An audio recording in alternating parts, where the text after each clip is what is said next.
মানুহ হোৱাৰ নামেই জুবিন গাৰ্গ। তেওঁ অসমৰ একমাত্ৰ মানুহ আছিল যিয়ে নিজৰ কথা বাদ দি কেৱল আনৰ কথা চিন্তা কৰিছিল, আনক সহায় কৰিছিল, আনৰ প্ৰতিটো কথাত মাত মাতিছিল।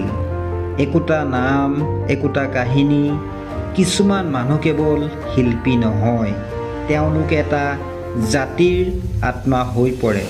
তেওঁৰ সুৰত আছিল প্ৰেম, তেওঁৰ কথাত আছিল বিপ্লৱ, আৰু তেওঁৰ জীৱনত আছিল অফুৰন্ত মানৱতা। তেওঁ হ'ল অসমৰ হৃদয়ৰ স্পন্দন জুবিন গাৰ্গ। জুবিনদাৰ সমাজ সেৱা কেতিয়াও মঞ্চত দেখুওৱা নাটক নাছিল, ই আছিল তেওঁৰ জীৱনৰ অংগ। অসমৰ বাৰ্ষিক বানপানীয়ে যেতিয়া লাখ লাখ দুখীয়া মানুহক গৃহহাৰা কৰে, তেতিয়া তেওঁ প্ৰথমজন ব্যক্তি আছিল যিয়ে থিয় দিছিল। তেওঁ কনচাৰ্টৰ পৰা ধন সংগ্ৰহ কৰিছিল, নিজেই ব্ৰহ্মপুত্ৰৰ পাৰলৈ গৈ সাহায্য বিতৰণ কৰিছিল।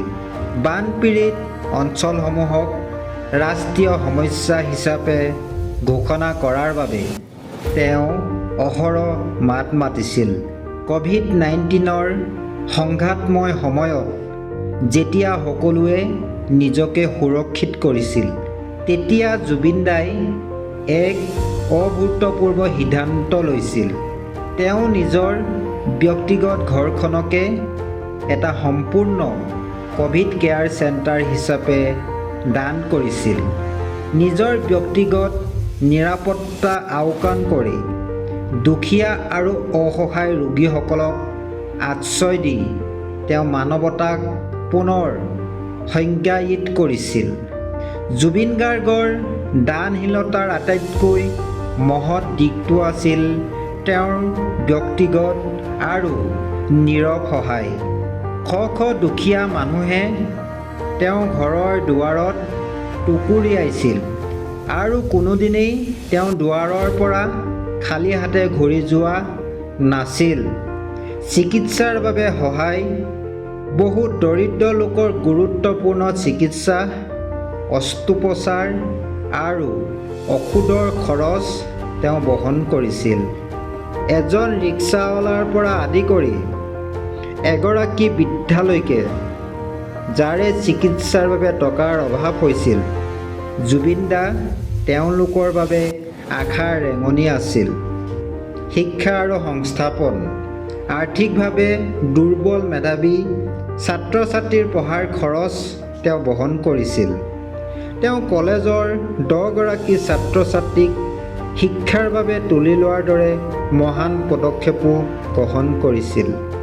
ব্যৱসায় কৰিবলৈ বিচৰা যুৱক-যুৱতীসকলকো তেওঁ উৎসাহ আৰু আৰ্থিক সহায় আগবঢ়াইছিল। অৰুণ গাৰ্গৰ উদাহৰণ আটাইতকৈ ডাঙৰ উদাহৰণ হ'ল আদিবাসী চাহ জনগোষ্ঠীৰ এটা ল'ৰা অৰুণ চাচনি, যি তেওঁৰ ঘৰৰ কৰ্মচাৰী আছিল। তেওঁক নিজৰ পৰিয়ালৰ সদস্য কৰি লৈছিল আৰু অৱশেষত উপাধি সলাই অৰুণ গাৰ্গ কৰিছিল। জুবিন গাৰ্গৰ দৰে বিশাল হৃদয়ৰ গৰাকীয়েহে এনে মহান কাম কৰিব পাৰে। জুবিন গাৰ্গ আছিল মানৱতাৰ আদৰ্শৰ এক জ্বলন্ত তৰোৱাল।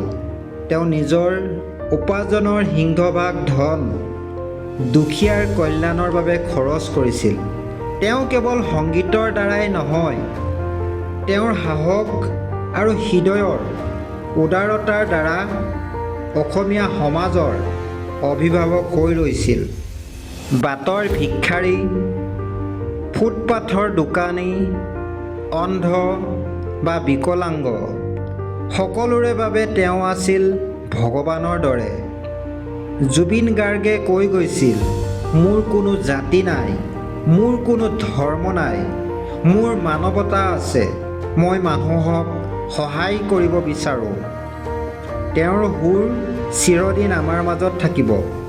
ঠিক তেনেকৈয়ে দুখীয়া মানুহৰ বাবে তেওঁ কৰি যোৱা কামবোৰো অসমৰ বুকুত চিৰদিন জিলিকি থাকিব মানুহ হোৱাৰ নামেই জুবিন গাৰ্গ। জুবিন গাৰ্গ অমৰ হওক। ধন্যবাদ। জয় জুবিন দা।